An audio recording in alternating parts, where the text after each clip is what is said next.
Well, welcome to the Christy Jones Show, where it's all about living your life to the fullest. I'm a life coach, speaker, and business owner in multifamily real estate, and I've had wild success in multifamily housing for over 25 years now.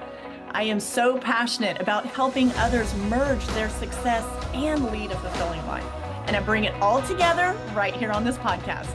So join me and let's get started to live your life to the fullest.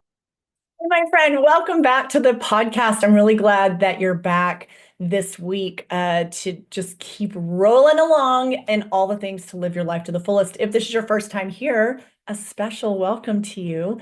I'm so glad you're here. I drop a new podcast episode every single Thursday. So always come back for more. And in the show notes below is, if you, first of all, I'd love for you to rate and review the show after you listen, but there's always a space for you to reach me, to give feedback. I love to hear your thoughts. And also it's a great time to, if you have a topic idea that you're like, hey, Christy, I really want you to dive into this. I am all ears and I love to get those from my listeners. All right, so here's what we are going to do today. I've got a really good one today, and I really feel like this one's going to hit home with you because it definitely is one that has hit home with myself as I have moved through my life and gone through my journey and my personal growth. But here's a question. Let me just ask you this question is, do you feel like in your life that, and we're going to use a car, like driving the car as a metaphor here. Do you feel like you're in the car and are you parked somewhere? Are you like just parked? Just, you feel very stationary. You're just here. You've parked the car and you've been at the same place for quite a while. Or are you in the car and you're in the passenger seat or maybe in the back seat and you're just kind of like hanging out along for the ride, like whatever, you just kind of deal with whatever life throws your way that day. You're just, kind of in that autopilot mode. Or are you in the driver's seat? You got both hands on the wheel. Maybe you're holding on a little too tight, but you feel like you're in the driver's seat. Well, if you are in the back seat, in the passenger seat, or you're parked, I want to talk to you today. I want to talk to you about getting back in the driver's seat of your life and moving forward. So a lot of times and I use this example of driving a car because a lot of times, let's just say we're in the car, we're moving through life, things are rolling along, things are going pretty good, and then you hit a pothole. And obviously we know what happens when that happens, right? Or the car breaks down or whatever. So you move it along in life and then you get smacked with a disappointment, a setback. Something hurts really bad. Maybe it's a breakup.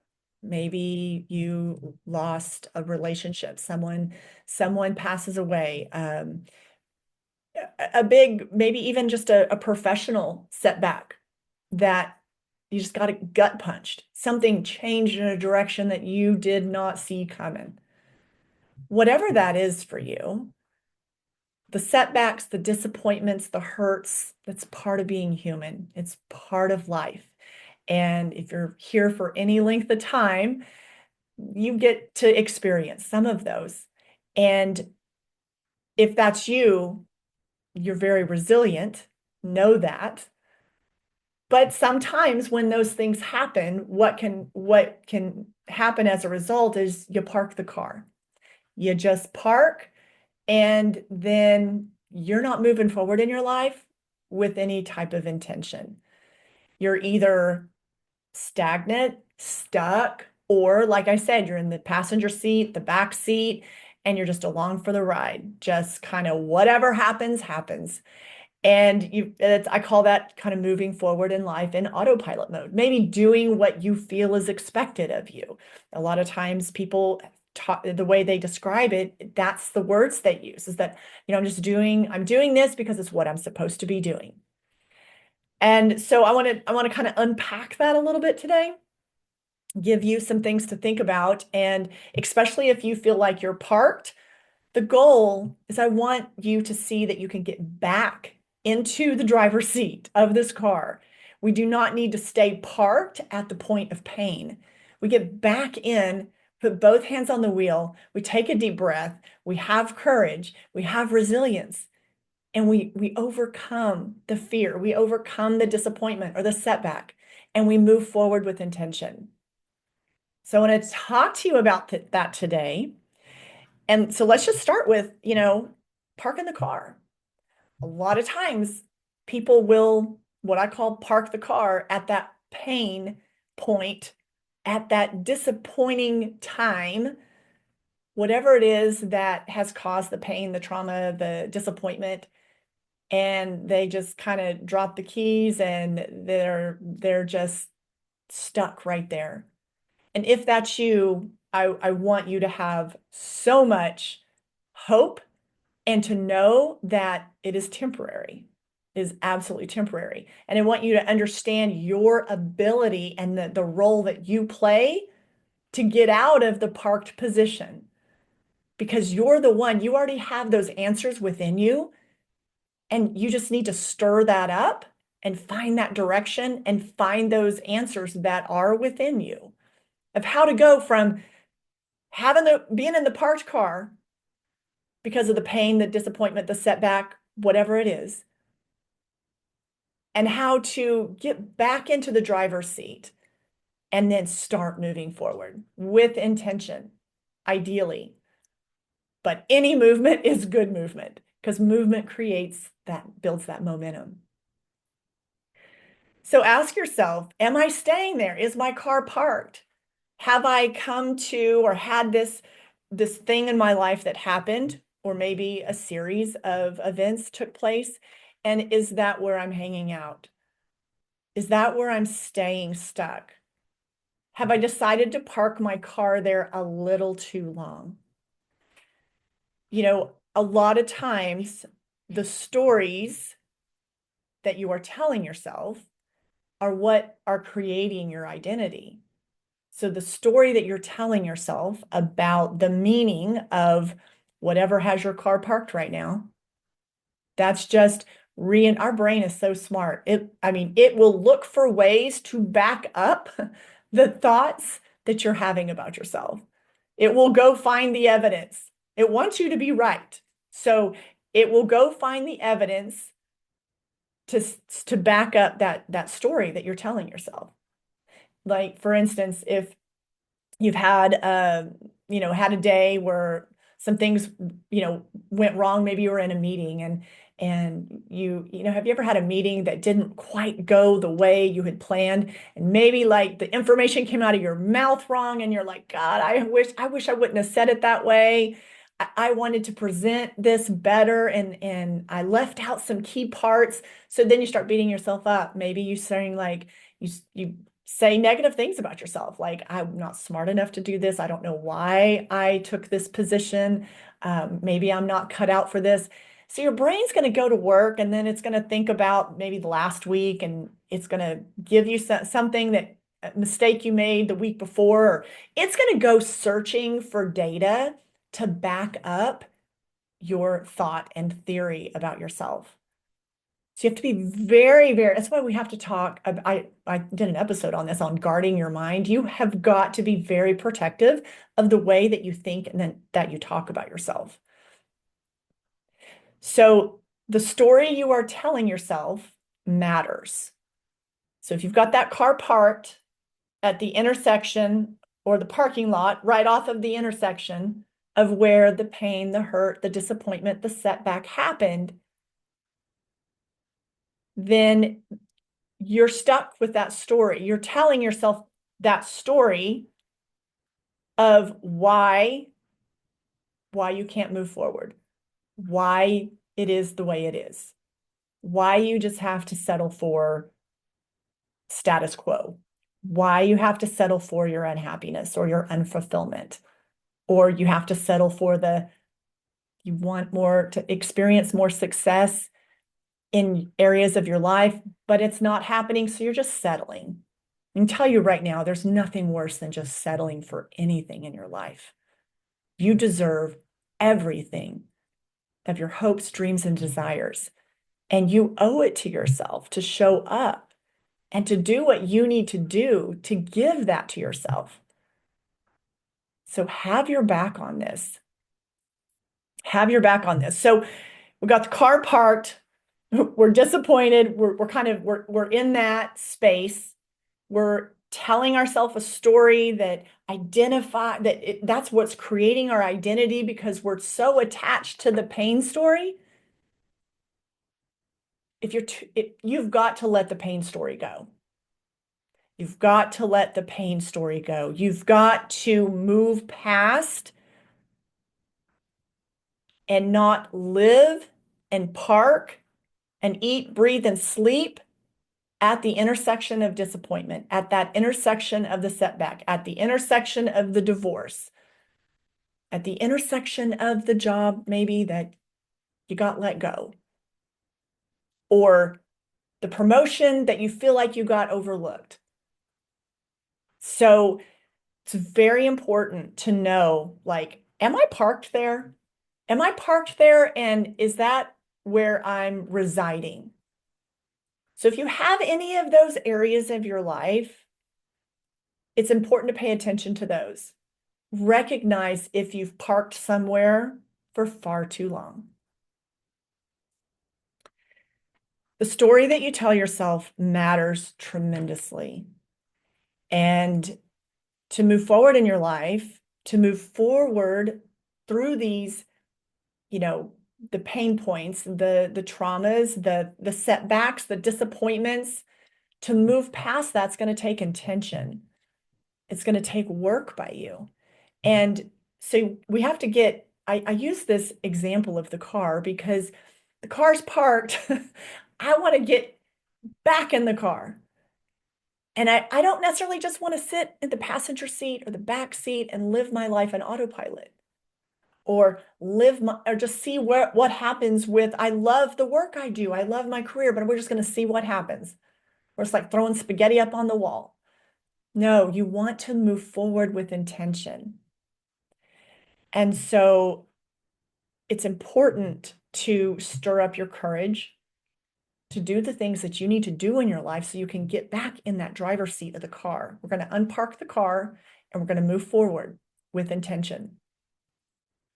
In the Flourishing Edge, when I'm coaching, I have this framework, and my concept, everything ties into intentional living, both in personal life and in my life and business coaching. Everything ties back to intention. And I have a framework of 5 different areas that we work through. But if you are going to create a life that feels as good as it looks, you have to be able to do that with intentional living. Very rarely can you hang out just cruising along in the back seat of the car, everything's on autopilot, and have success and fulfillment coexist at the same time in your life. So you have to really make your choices and make your decisions and make move forward with intention. When you do that, you're showing up in your life in a way that says, I'm here for it. I can do this. I may not always know, do I go left? Do I go right? Do I take this turn? Do I go to this city off the freeway? It's just like driving a car. But if you're not in it and moving forward, nothing is going to happen. It's going to stay parked at that intersection of pain, disappointment, regret, whatever that feeling is for you, it's going to stay right there. And that is only going to get heavier and heavier and heavier as you move forward in your life. It doesn't get any lighter, I will tell you that for sure. Personal story is, and I share this because I feel like a lot of people can relate to this. But if you've ever gone through a divorce or a major breakup, for me, it was a divorce of my first marriage. And, you think life is going to be a certain way. And then really this can apply to literally anything in your life, right? So you have a vision of what's going to play out. And when And I'll use that as an example. When that doesn't happen, and then it's almost like a glass house shattering, and you can see the writing on the wall.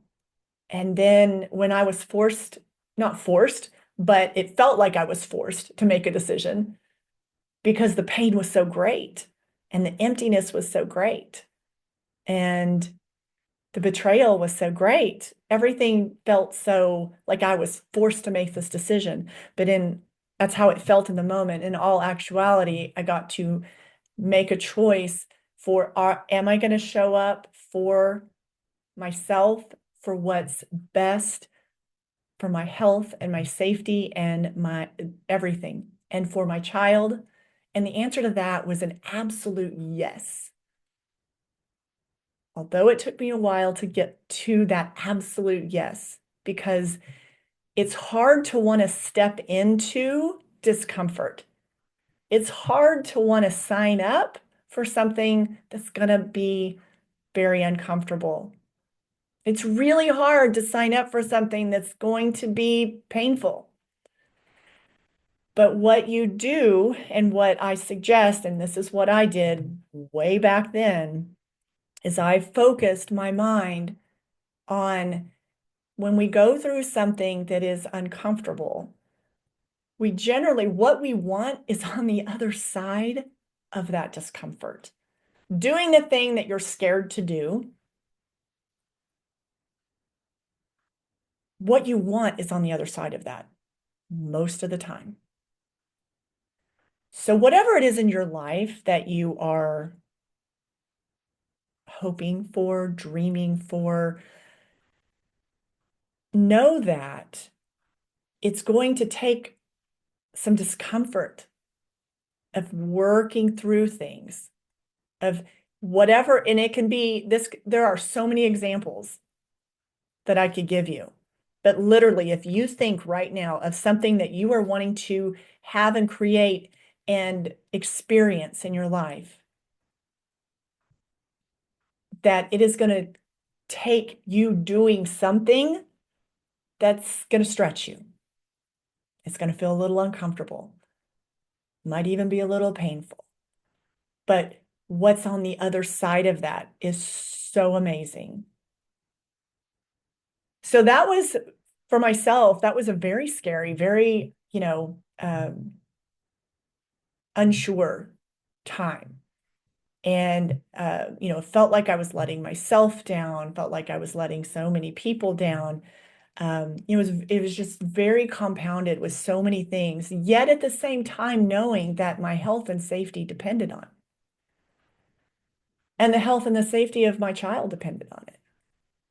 So knowing that, going through that, let's say you go through a major breakup or divorce, going through that, are you going to stay there and dwell on that? Now we have to heal and we have to do the work on ourselves. We have to take accountability for things and really do the work. I call it doing the work, because if you ain't going to do the work, you're going to end up right back at the starting line. So you have to do the work. But what you don't want to do is leave your car parked at that intersection, at that parking lot right there of pain and disappointment and setbacks and the letdown. We want to get back in the car, get in the driver's seat. Know that, for me, knew God was with me the whole time. Definitely wanted to feel it a little more sometimes, wanted more reassurance. Didn't always still felt like, I just really wanted someone to come. I wanted, like, could you just show up right now and tell me what to do? Have you ever been there? Man, I have been there before in my life. And you just have to do the work. You have to decide to get back in the driver's seat, and you're going to drive the car. You're going to put both hands on the wheel. You might feel a little unsure. That's okay. Knowing that, you stay open to wisdom, stay open to the guidance. For me, I stay open to what God is guiding me and sharing with me and what I feel called to do. But I'm going to drive the car and I'm going to move forward. I'm going to figure it out each step along the way. So is it time to get back in the car for you? Is there something in your life that you need to get back in the car? You need to start the car and you need to just go forward. If that's you, I really encourage you to examine the story you're telling yourself. What is that identity that you're really attaching to? Make sure that the story and the identity that you're giving yourself is one that is going to allow you to drive that car the very best, to give you the confidence to move forward, to work through the fear, to work through the uncomfortable moments, and to still show up for yourself, even in those challenging times. So that is all I have for you today. I really wanted to talk to you about getting the car out of the parking lot, if that's you, because there is so much amazing experiences and life and success and fulfillment waiting for you. And maybe you've just been parked a little bit. Maybe you haven't been parked for very long. That's fantastic. Recognize it now. Don't let days and weeks and months turn into years. So if you would like to be a part of my Flourishing Edge Inner Circle, I invite you to go to the link below and click that and read more about it. This is my exclusive monthly coaching that I offer inside a private group. And every single week, there is new material there for you. I also offer live coaching inside this membership every single month. Resources, just go to the link, read about it. It's how you can have success and fulfillment in your life. So go below, check it out, come hang out with me. I would love to see you on the inside. I'm starting a new group April 1st. So I believe this podcast will go live right before that. So it'd be the perfect time to go to the link, sign up below. It is a month by month membership. So you can start and then you can cancel it anytime. There's also an option though, if you're like, heck yes, this is for me. I want this coaching. I need this support. I want in. Then there's the yearly option and you're going to save $85, I believe, if my memory serves me right, by going and doing the annual option. So it's your choice, whatever works for you, but just click the link below and I would love to see you on the inside. Until then, I will see you next week here on the podcast. Go be fabulous. I want to thank you for tuning in today to the podcast, and I hope you've enjoyed the conversation and all the info that's been shared today. And I hope you've come away with a few ideas on how to make the most out of it for your life. If you loved this episode, be sure to share it with your friends and family. And also make sure you subscribe to the podcast and tap that subscribe button so you never miss an episode. Also, it would mean the absolute world to me if you would leave a podcast review. So until next time, my friend, keep flourishing and thriving and live your life to the